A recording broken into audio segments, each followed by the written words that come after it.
Bonjour, aujourd'hui on se rencontre pour une nouvelle leçon d'orthographe.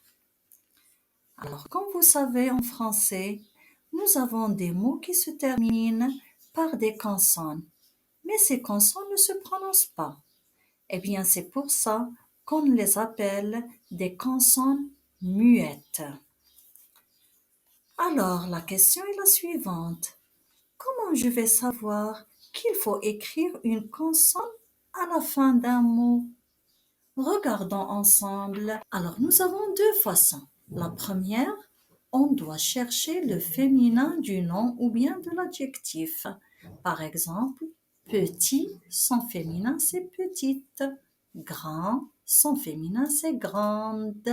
Donc, il faut ajouter un T à petit qui ne va pas se prononcer au masculin ou bien un D à grand à la fin du mot grand qui ne va pas bien sûr se prononcer au masculin, mais qu'on va faire prononcer au féminin, petite, grande. Ou bien nous avons une deuxième façon, c'est chercher un mot de la même famille. Vous vous rappelez des mots de la même famille, bien sûr. Alors nous avons l'exemple suivant. Dent, un dentiste ou bien un dentifrice. Vous voyez dents qui se répètent dans les deux mots. Ce sont des mots de la même famille. Donc, dents, quand je dis dentiste ou bien dentifrice, il y a un T que je prononce. Eh bien, le mot dent doit se terminer par un T muet. Alors, exerçons-nous. Regardez les mots suivants. Nous avons charmant, galop, rang, drap, long, tapis, tricot.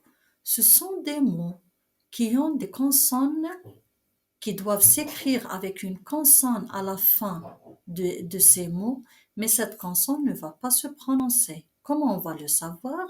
Eh bien, soit on cherche le féminin, soit un autre mot de la même famille. Regardez, charmant, c'est charmante. Un galop, galoper. Rang, ranger. Un drap, un drapeau. Long, longueur, ou bien tout simplement longue. Un tapis, une tapisserie, ou bien un tapissier. Tricot, le verbe tricoter.